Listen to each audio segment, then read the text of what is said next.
Lost City of Z. In 1925, deep inside the Mato Grosso region of Brazil, British explorer Percy Harrison Fawcett walked into the Amazon rainforest with his eldest son Jack and Jack's friend Raleigh Rimmel. They carried rifles, notebooks, basic supplies, and one of the most dangerous ideas in the history of exploration.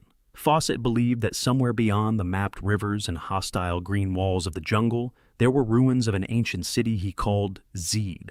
Not a village, not a camp, a real city, possibly built by a forgotten civilization that had existed long before Europeans accepted that the Amazon could support such complexity.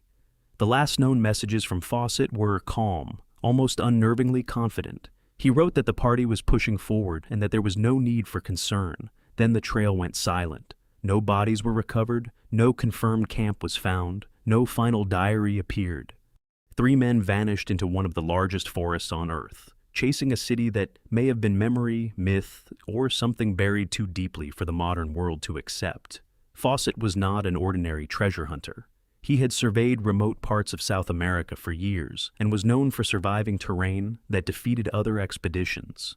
What drew him toward Z was not one clue, but a pattern: colonial documents, indigenous accounts, unusual pottery, earthworks, and rumors of stone structures hidden beyond the Xingu region, all suggested to him that the Amazon was not an empty wilderness. It may once have held organized settlements, roads, agriculture, and ceremonial centers. To many scholars of his time, that idea was almost unthinkable. The rainforest was seen as too harsh, too wet, too unstable to preserve a great urban civilization. But Fawcett read the jungle differently. One of the clues that fed the obsession was an old Portuguese manuscript known as Manuscript 512, preserved in Brazil's National Library. The document described explorers in the 18th century who claimed to have found the ruins of a strange ancient city in the interior of Brazil. The account mentioned arches, a statue, broad streets, and inscriptions that did not fit easily into known colonial history. The location was vague. The description was almost too dramatic. Yet to Fawcett, it sounded less like fantasy and more like a distorted echo of something real. The deeper he went, the more Z became less a place than a challenge to accepted history. If such a city existed, it would mean the Amazon had once supported large and sophisticated societies long before modern archaeology was ready to admit it. Later discoveries of pre-Columbian settlements, earthworks, roads, and engineered landscapes in parts of the Amazon would make Fawcett's instincts seem less impossible. But in 1925, he was moving ahead of the evidence, guided by fragments, maps, and conviction. Search parties followed. Some turned back starving and sick. Others brought back rumors, bones, tribal stories, and contradictory reports. One theory claimed Fawcett was killed by an indigenous group. Another suggested disease, exhaustion, or conflict within the expedition. A darker possibility lingered, that the party reached something they were never able to leave, not because of a curse, but because the Amazon does not surrender its secrets gently. It absorbs footprints, rusts metal, devours trails, and turns human certainty into green silence. What makes the lost city of Z so powerful is not simply that it was never found. It is that the search did not end with Fawcett. Modern archaeology has since shown that the Amazon was far more complex than once believed. Ancient communities shaped the forest, built networks, managed land, and left behind traces visible only when the jungle is read from above or peeled back by careful excavation. Fawcett may have been wrong about the exact city, but he may have been right about the larger truth. Somewhere in that difference lies the real mystery. The lost city of Z may not be a single place waiting beneath vines. It may be the name given to an entire missing chapter of human civilization. And if Fawcett disappeared while walking toward that chapter, then his final expedition was not just a failed search, it was a warning. The map was never empty. We simply stopped looking closely enough.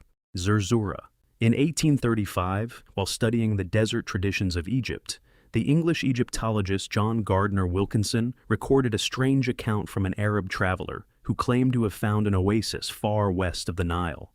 The traveler said he had been searching for a lost camel when he wandered into a hidden valley filled with palms, springs, and ruins of uncertain age. The place was called Zerzura. It was not marked on reliable maps. It was not connected to any known caravan route. And yet, the description was too specific to vanish easily into folklore. For centuries, desert stories had spoken of a white city somewhere in the vast emptiness between Egypt and Libya. Some called it the oasis of little birds. Others described it as a place white as a dove, guarded by dark figures, filled with treasure, and ruled by a sleeping king and queen who waited beneath the silence of stone. The details shifted from one storyteller to another, but the core remained the same.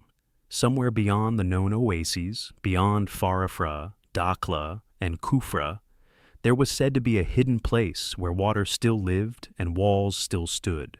The Sahara makes such legends difficult to dismiss completely. It is not an empty surface. It is a moving archive. Ancient riverbeds lie buried under sand. Rock art in the Gilf Kabir and surrounding desert proves that regions now lifeless were once greener, wetter, and inhabited by people who hunted, painted, traveled, and remembered. A lost oasis in such a landscape is not impossible. The question is whether Zerzura was only an oasis, or whether the stories of walls, gates, and a white city pointed to something older. By the early 20th century, Zerzura had become an obsession for a small circle of desert explorers. Among them was Laszlo Almazy, the Hungarian aviator and explorer whose knowledge of the Libyan desert made him one of the most capable men ever to chase the legend. Almazy studied Arabic accounts, Bedouin testimony, maps, and old routes connecting Dakhla to Kufra. He believed that Zerzura might lie somewhere near the remote Gilf Kabir Plateau, a brutal region of cliffs, sand seas, hidden valleys, and stone walls rising from the desert like the remains of a broken world. The search was not romantic in practice. Vehicles sank into sand. Fuel became a calculation of life and death. Aircraft offered glimpses of valleys no caravan had crossed in generations. In 1932, Almazy and Patrick Clayton used aerial reconnaissance to locate valleys in the Gilf Kabir region. A year later, Almazy identified what he believed were the 3 valleys of Zerzura, including rain-fed wadis that could hold water after rare storms. For some, this was the answer. Zerzura had been found, stripped of its treasure, and reduced to geography. But the solution did not satisfy everyone. A valley is not a white city. A rain oasis is not a kingdom guarded by legend. No sleeping king was found. No ruins matched the most dramatic descriptions. No inscription stepped forward to say, "This is Zerzura." The discovery explained part of the story, but not the story itself. And that gap is where the mystery survived. Some researchers later argued that Zerzura may have been a distorted memory of multiple places, folded together by caravan gossip, medieval treasure guides, and the fear of crossing unmapped desert. Others suggested the legend may point farther south or west, toward remote regions where white limestone cliffs, ancient human settlement, birds, lakes, and fortified formations could have fed the myth. Each theory solved one clue while leaving another untouched. What makes Zerzura haunting is not that it has never been searched for. It is that every search seems to find something, but never enough. A valley, a water source, a route, a name, a matching fragment. The desert gives answers in pieces, then buries the rest under wind. If Zerzura was only a mirage, it was one powerful enough to redirect expeditions, shape maps, and haunt explorers for generations. But if the legend began with a real place, then somewhere in the Sahara may lie the remains of a settlement whose memory outlived its stones. A white city may not need to stand above the sand to survive. Sometimes all it needs is one traveler, lost enough to see it and lucky enough to return. Cíbola, in 1539, across the burning deserts north of New Spain, a Franciscan friar named Marcos de Niza returned with a report that ignited one of the most dangerous obsessions of the Spanish Empire. He claimed that far beyond the known frontier lay a place called Cíbola, a city so large and wealthy that it appeared greater than Mexico City. Its houses, he suggested, rose in tiers. Its people lived behind walls. Its presence shimmered at the edge of the desert like a promise of gold. The report arrived at exactly the wrong moment for reason. Spain had already seen empires fall. Tenochtitlan had been conquered. Inca treasure had entered European imagination like a fever. If one golden civilization had existed, why not another? If the Americas had hidden one empire from Europe for centuries, What else could still be waiting beyond the mountains and dry plains? But Cíbola was never just one city. It belonged to a larger legend known as the Seven Cities of Gold, a story with roots tangled in older Iberian myths, medieval exile tales, and reports from survivors who had wandered through the lands north of Mexico. Among those survivors was Álvar Núñez Cabeza de Vaca, whose journey across the continent produced rumors of settled peoples, distant wealth, and lands no Spaniard had properly mapped. Another figure, the enslaved explorer Estevanico, was sent ahead to investigate. He never returned alive. That death should have cooled the legend. Instead, it sharpened it. The following year, in 1540, Francisco Vázquez de Coronado led a massive expedition northward in search of Cíbola. Soldiers, horses, priests, indigenous allies, servants, and livestock crossed deserts, canyons, and hostile terrain for a promise that kept moving farther away. The land itself seemed to resist them. Heat punished the armor, water vanished, distances stretched beyond expectation. Every mile carried the same question. If Cíbola was real, why did it remain just out of reach? When Coronado's men finally reached what they believed was Cíbola, the revelation was devastating. There were no streets paved with gold, no towers of treasure, no jeweled palaces waiting under the sun.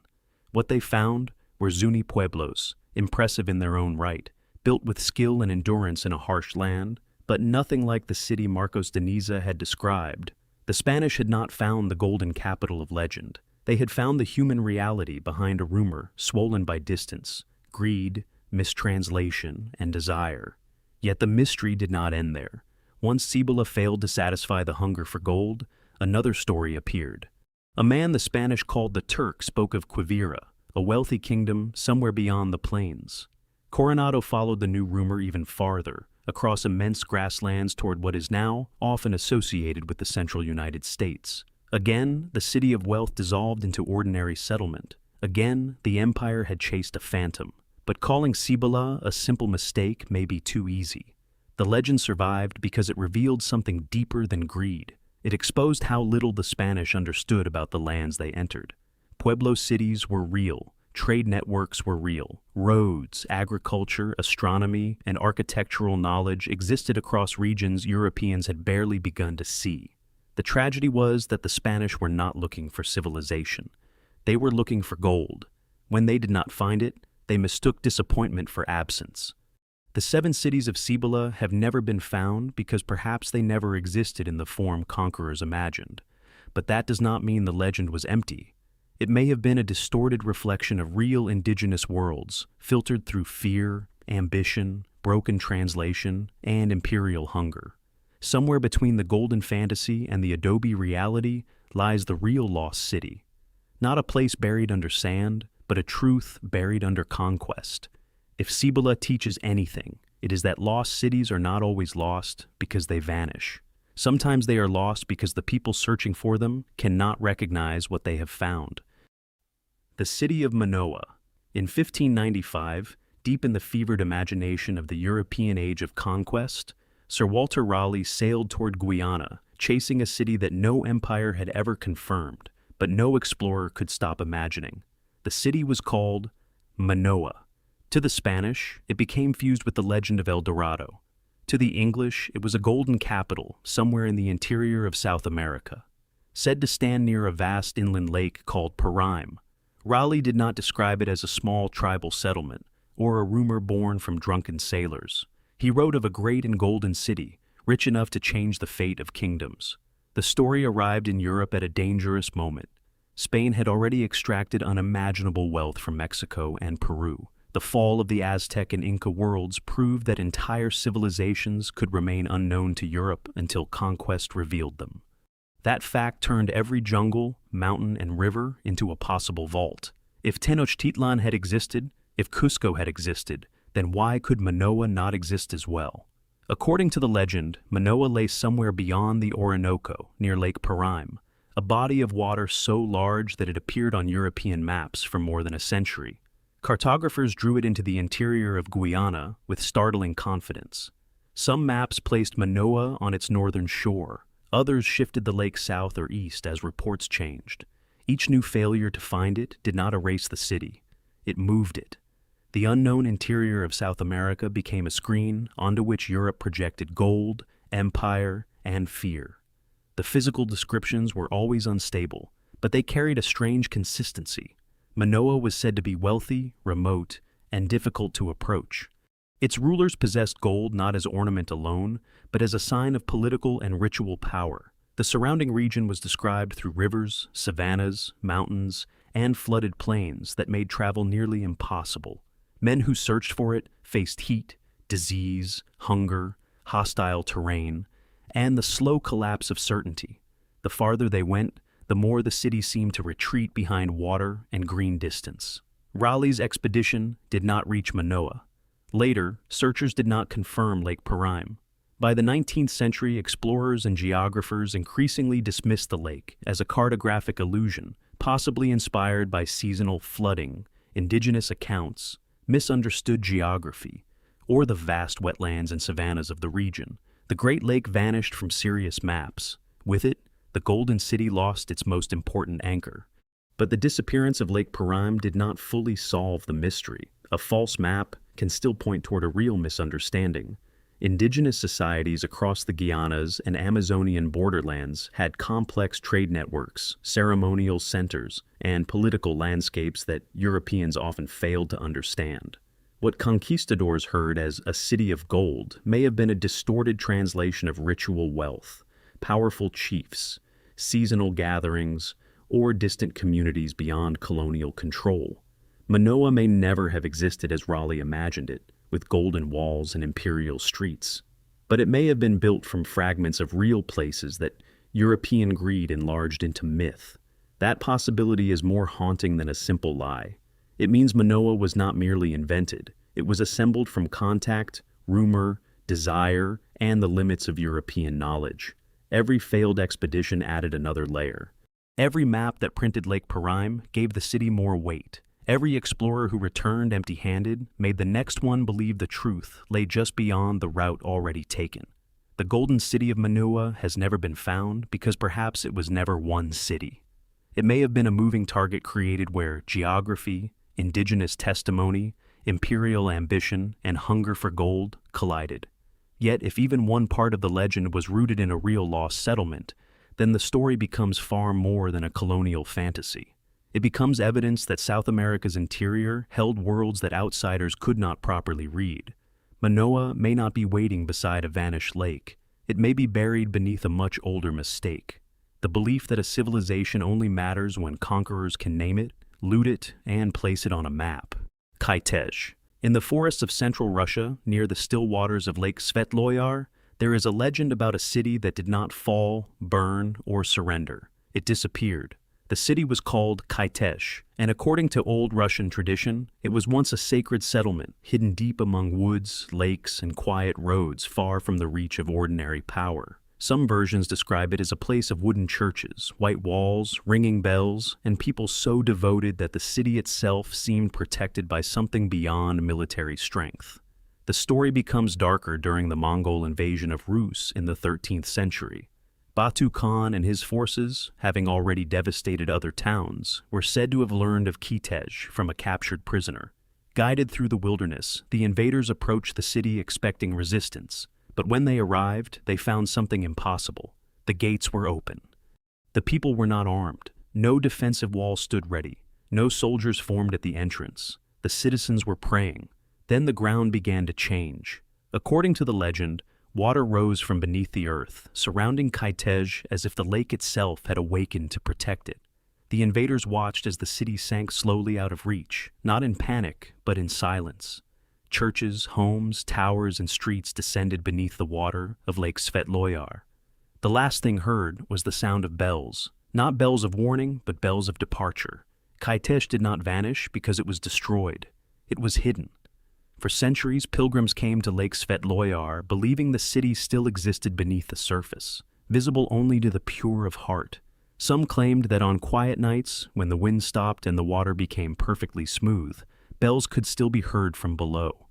Others said they saw lights moving under the lake, or reflected church domes that vanished when approached. The lake became less a location than a boundary, Above it was the visible world. Beneath it was the city that refused to belong to history. Unlike many lost city legends, Kitezh is not defined by treasure. There is no promise of gold, no empire waiting to be uncovered, no conquest reward buried in the mud. Its mystery is stranger. Kitezh is a city lost because it was too sacred to be taken. That makes the search more complicated. If Atlantis is a question of geography and Paititi is a question of archaeology, Kitezh is a question of reality itself. Can a place be lost not because no one can find it, but because it can choose who is allowed to see it? Researchers and local historians have long examined the area around Lake Svetloyar. The lake itself is unusual in the imagination because of its almost circular shape, its depth, and its isolation within the Nizhny Novgorod region. Some have suggested that the legend may preserve the memory of a real settlement destroyed during the Mongol period. Others believe it reflects older pagan lake worship, later absorbed into Orthodox Christian storytelling. A real town may have fallen. A sacred site may have been abandoned.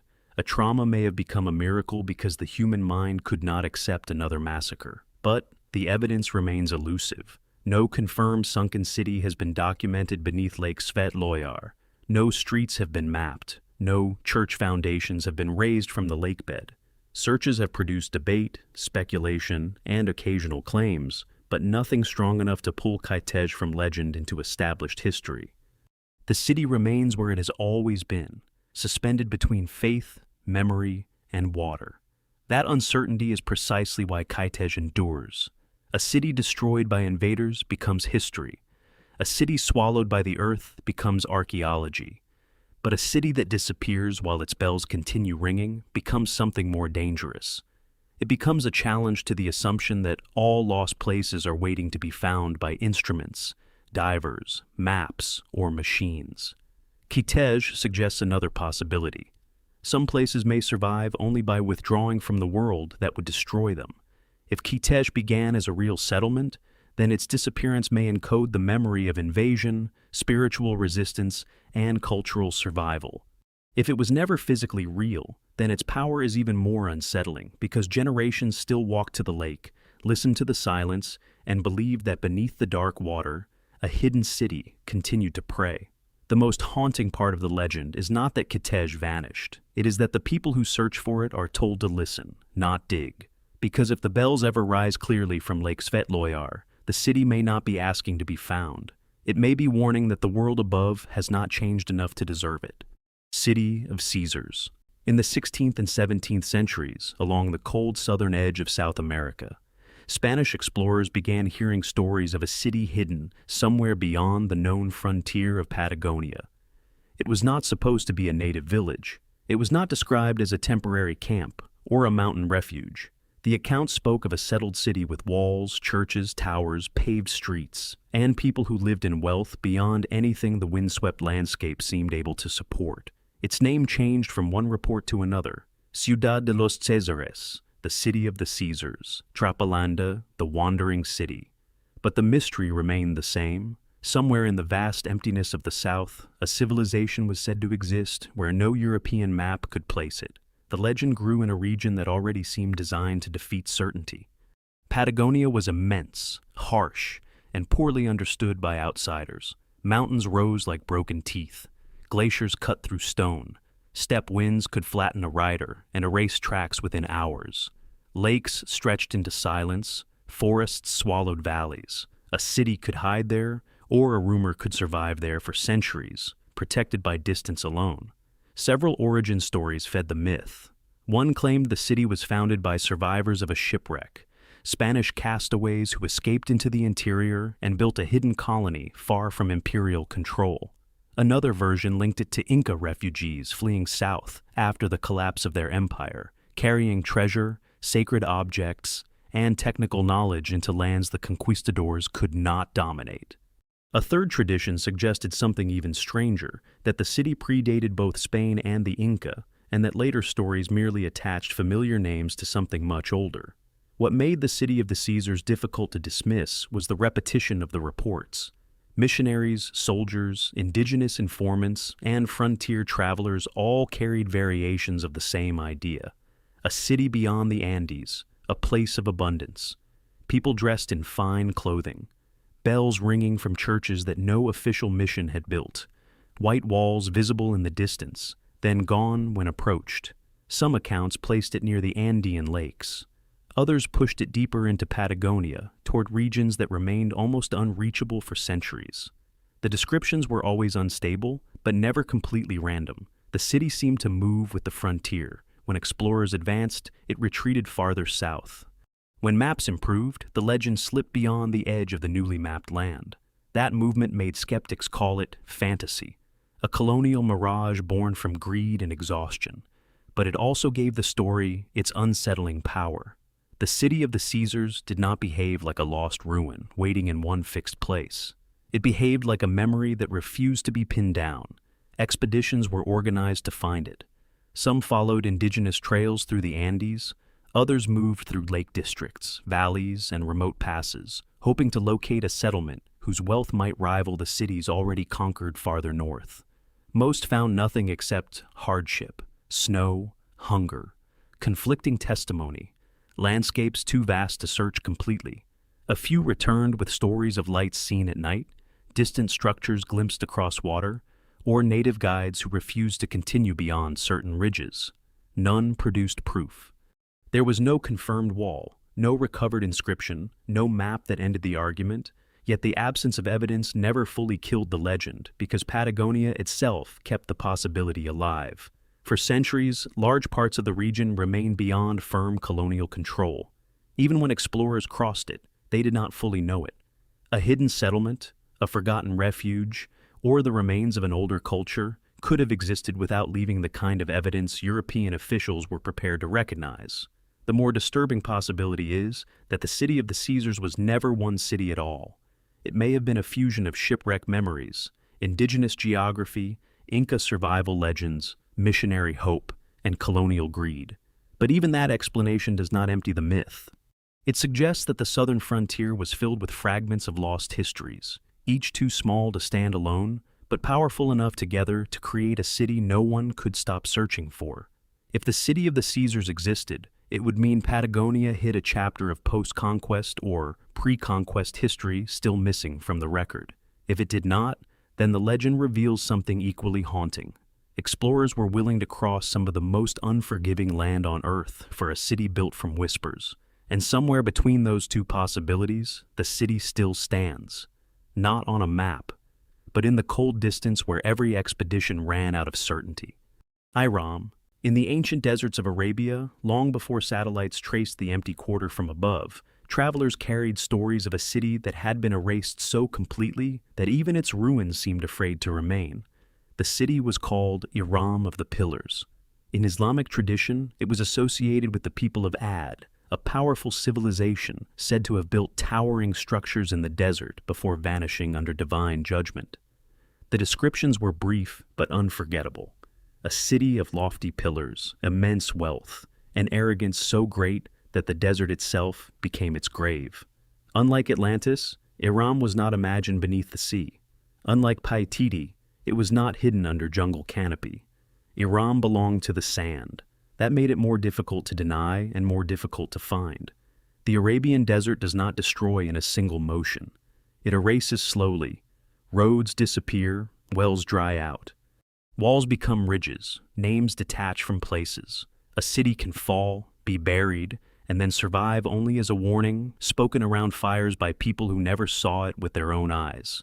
The earliest mystery is whether Iram was truly a city at all. Some scholars interpret it as a tribe, a region, or a poetic symbol for the vanished power of the people of Ad. Others believe the phrase "of the pillars" points to a physical place, perhaps a settlement known for monumental architecture, caravan wealth, or a sanctuary supported by columns. The uncertainty is part of its power. If Iram was symbolic, why did generations continue treating it like a location? If it was real, why does no confirmed site carry its name with certainty? The strongest historical possibility connects Iram to the ancient incense roots. For thousands of years, frankincense and myrrh moved across Arabia, from southern regions toward the Mediterranean, Egypt, Mesopotamia, and beyond. These trade routes required wells, forts, caravan stops, and cities capable of controlling movement through impossible terrain. A wealthy settlement deep in the desert is not fantasy.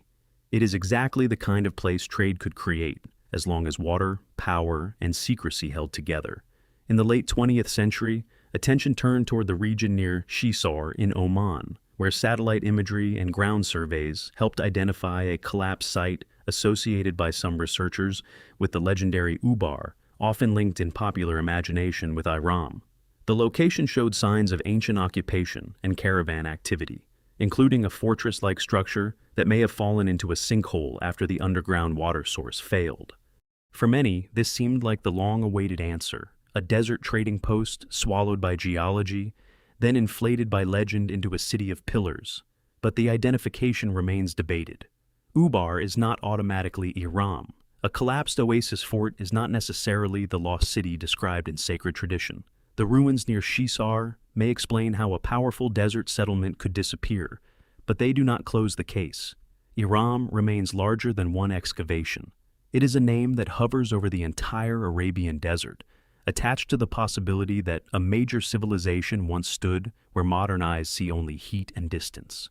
What makes Iram especially haunting is the moral weight of its disappearance. The story does not describe a city lost by accident. It describes a people who built too high, trusted too much in their strength, and vanished so thoroughly that the absence itself became evidence. Whether read as theology, memory, or myth, the warning is cold. Great cities do not need enemies if their foundations are already breaking beneath them. The desert is filled with places that were once alive, ancient lakes, abandoned wells, buried tracks, settlements that rose when climate, trade, and water allowed them to exist, then collapsed when one of those forces changed. Iram may be the memory of such a collapse, magnified through centuries until it became the ultimate lost city of Arabia, rich, proud, monumental, and gone. If Iram of the Pillars was never real, then it remains one of the most powerful symbols ever carved into human imagination. But if it was real, even partly, then somewhere beneath the sand lies proof that the desert did not merely hide a city. It judged it, and then it kept the evidence. Shambhala. In the 11th century, as the Kalachakra teachings moved from India into Tibet, a strange kingdom entered the spiritual geography of Asia. It was called Shambhala. The text did not describe it like an ordinary city, built beside a river or marked by walls on a map. Shambhala was presented as a hidden realm, a kingdom of wisdom concealed somewhere beyond the reach of common perception, ruled by enlightened kings and protected from the corruption of the outside world. To believers, it was not merely lost, it was deliberately hidden. The descriptions vary, but the core image remains hauntingly consistent. Shambhala is said to be a realm surrounded by snow mountains, arranged like a sacred mandala with a capital at its center and a ruler who preserves teachings meant for a future age. Some accounts describe palaces, gardens, temples, and a society guided by spiritual discipline rather than conquest. Others suggest that Shambhala exists in a borderland between physical geography and inner realization, visible only to those whose minds have been prepared to find it. That ambiguity is what makes Shambhala unlike the other lost cities in this list. Atlantis may have drowned, Yis may have been swallowed by the sea, Paititi may lie under jungle growth. But Shambhala challenges the very method of searching. A compass might point north, a satellite might scan valleys, a map might mark passes through the Himalayas. Yet none of that guarantees access to a place that tradition describes as both real and unreachable. Over the centuries, Shambhala became a magnet for monks, pilgrims, mystics, explorers, and political dreamers. Some looked for it in Tibet. Others placed it in the Himalayas, the Pamirs, Mongolia, Siberia, or the Altai Mountains.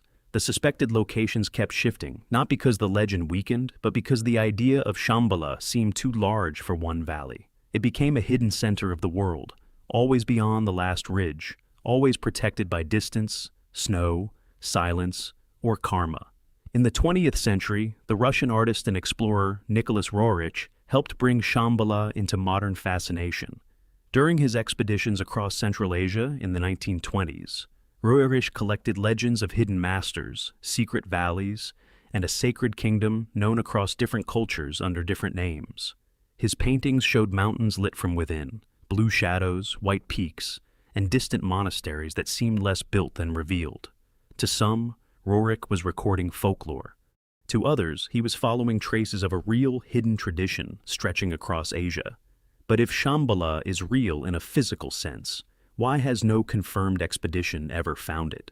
The easy answer is that it is symbolic, a spiritual metaphor for enlightenment rather than a geographical kingdom. Many scholars read it that way.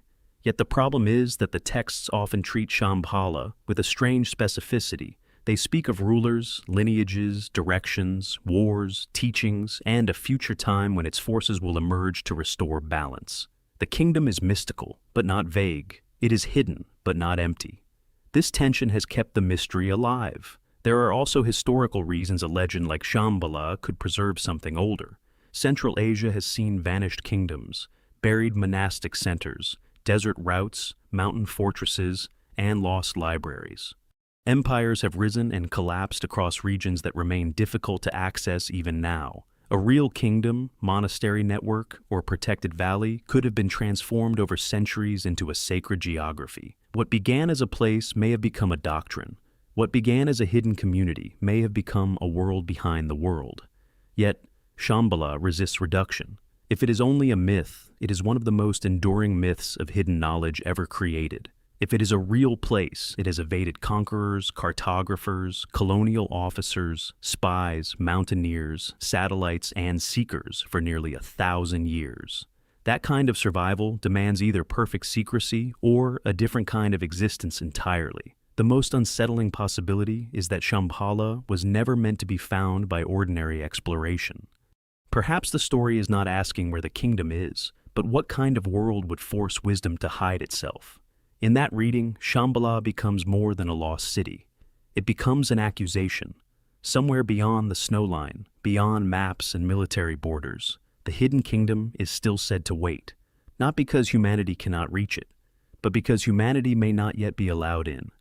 Paititi. In the decades after the Spanish conquest of the Inca Empire, rumors began moving eastward from the Andes into the green darkness of the Amazon. They spoke of a city beyond the mountains, a refuge hidden past rivers, cliffs, and forest routes, known only to those who had escaped the collapse of an empire. The name attached to that mystery was Paititi.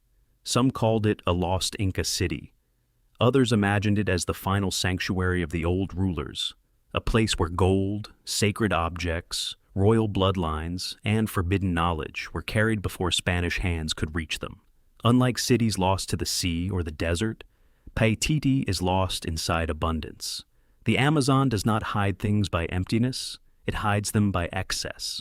Every wall becomes a root system, every road becomes leaf litter, every carved stone is buried under moss, water, insects, and years of silence. A city could disappear there not by sinking, but by being slowly reabsorbed into life. The legend of Paititi grew from several overlapping sources. Spanish colonial reports described lands east of the Andes where powerful peoples lived beyond imperial reach. Missionaries heard stories of wealthy settlements hidden in the jungle. Indigenous traditions spoke of places where ancestors, rulers, or sacred beings withdrew from the visible world. Later explorers linked these fragments to the idea that remnants of the Inca elite may have fled into the Antisuyu, the eastern quarter of the Inca world, carrying what remained of their authority into the forest. The geography made the story plausible enough to become dangerous. East of Cusco, the Andes drop violently into cloud forest, then into river systems that spread across Peru, Bolivia, and Brazil. This is not open terrain. It is a maze of ridges, rain, mud, cliffs, and waterways. Visibility can collapse within feet. Diseases punish the unprepared. Trails vanish after one wet season. Even today, large areas remain difficult to survey on foot. For centuries, that meant the question could never be fully closed. Expeditions followed the rumor again and again. Some searched near the Madre de Dios region. Others pushed toward Manu, the Pantiacola range, or remote zones, where Andean myth and Amazonian geography overlap. Reports surfaced of stone roads, petroglyphs, unusual terraces, walls, and settlements not easily explained. None became definitive proof. Each discovery seemed to point towards something larger, yet never large enough to say, "Here is Paititi." Part of the mystery lies in the way Paititi changes shape depending on who is telling the story. To some, it is a hidden city of gold. To others, it is a spiritual refuge. To archaeologists, it may be a distorted memory of real settlements east of the Andes, where Inca influence met Amazonian societies in ways still not fully understood. To treasure hunters, it is the last great prize of the conquest era. To local traditions, it is not necessarily lost at all. It is protected. That idea matters. A city that is merely hidden can be found. A city that is protected requires permission. Modern research has complicated the old assumption that the Amazon could not support complex societies. Across different parts of the basin, archaeologists have identified earthworks, roads, managed forests, geoglyphs, raised fields, and settlement patterns that suggest a human-shaped landscape far older and more sophisticated than once believed. This does not prove Paititi, but it changes the question. It means that a complex hidden settlement east of the Andes no longer sounds like pure fantasy. It sounds like a possibility waiting for evidence strong enough to survive scrutiny. Still, the central city remains unconfirmed. No royal archive has been recovered. No inscription has named Paititi. No expedition has brought back the kind of evidence that would force history books to redraw the final chapter of the Inca world. The jungle continues to offer fragments instead of answers. And perhaps that is why Paititi is so powerful. It sits at the intersection of conquest, survival, memory, and refusal. The Spanish could conquer Cusco. They could melt gold, burn records, break temples, and rename cities. But the idea of Paititi suggests that something may have escaped them. Not just treasure, but continuity. A surviving thread of a world that was supposed to have ended. If Paititi never existed, then it remains one of the greatest legends born from the trauma of conquest. But if it did exist, even as a fortified refuge or hidden ceremonial center, then the fall of the Inca was not as complete as history often claims. Somewhere beyond the eastern slopes, the last chapter may not have been destroyed. It may have withdrawn, and the forest, patient and endless, may still be keeping its oath.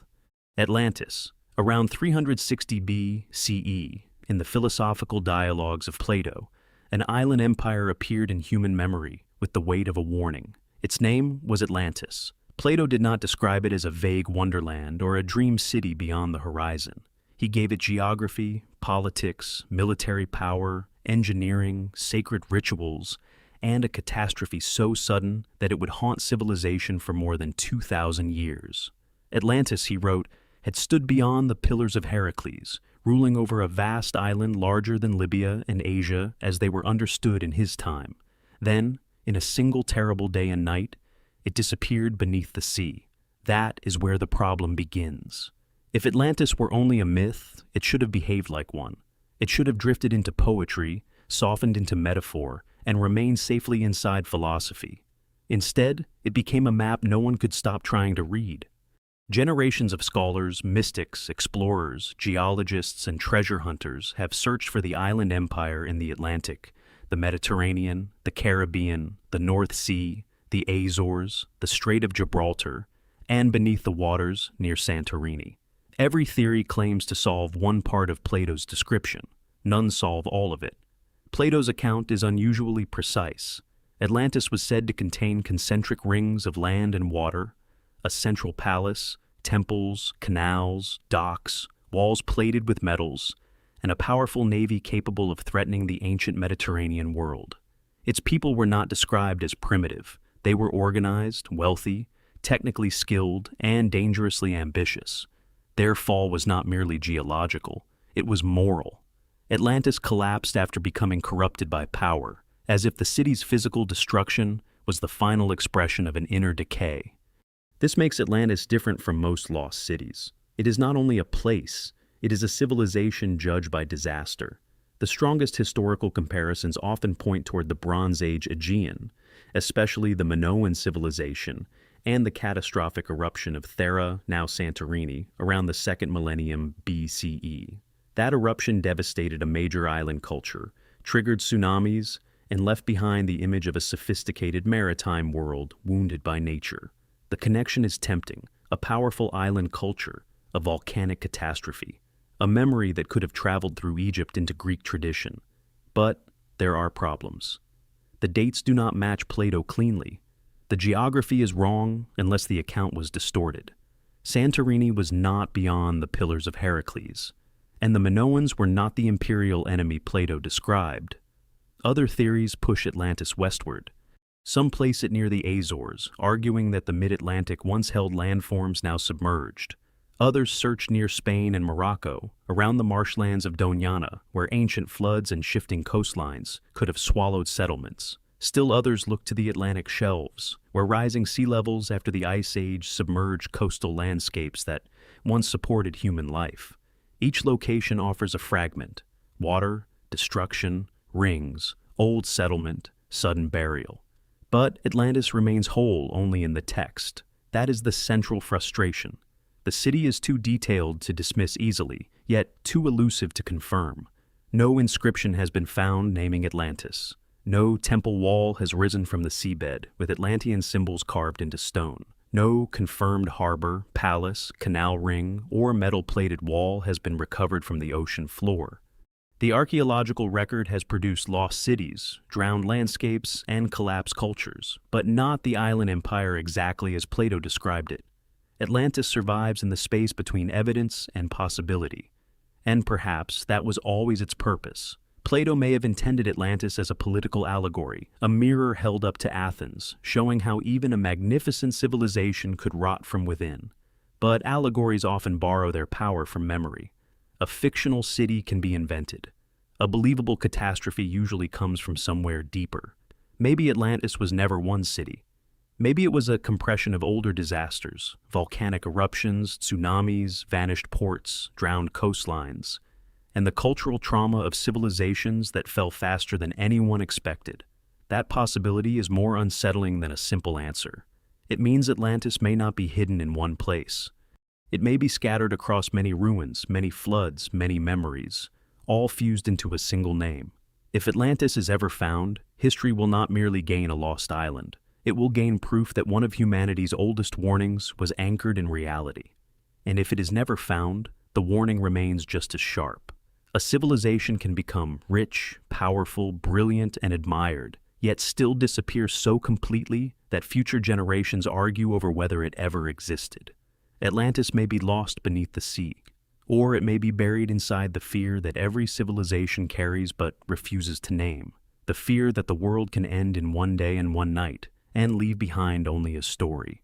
Conclusion: these lost cities reveal a disturbing pattern. They are not merely ruins that no one has found. They are memories that refuse to die, repeated across oceans, deserts, forests, mountains, and sacred texts. Atlantis sinks beneath the sea. Paititi withdraws into the Amazon. Zerzura hides inside the Sahara. Kitezh vanishes beneath a lake. Shambhala retreats beyond the reach of ordinary perception. Different cultures, different continents, different centuries, yet the same idea returns again and again. Somewhere beyond the edge of the known world, a city disappeared before history could fully claim it. The greatest danger in these stories is not that they may be false.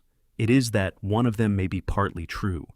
A single confirmed city would force scholars to reconsider what ancient people knew, how far they traveled, how much they built, and how many chapters of civilization were erased by conquest, climate, flood, jungle, sand, or deliberate silence.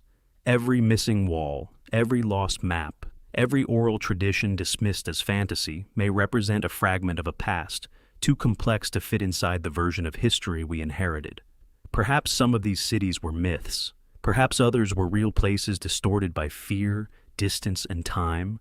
But the persistence of the pattern matters. Humanity keeps remembering cities that should not be there, cities that vanished at the exact point where certainty ends. The question is not whether every lost city existed. The question is why so many civilizations kept warning us that something magnificent once disappeared, and why the world still has not found all the places it has forgotten.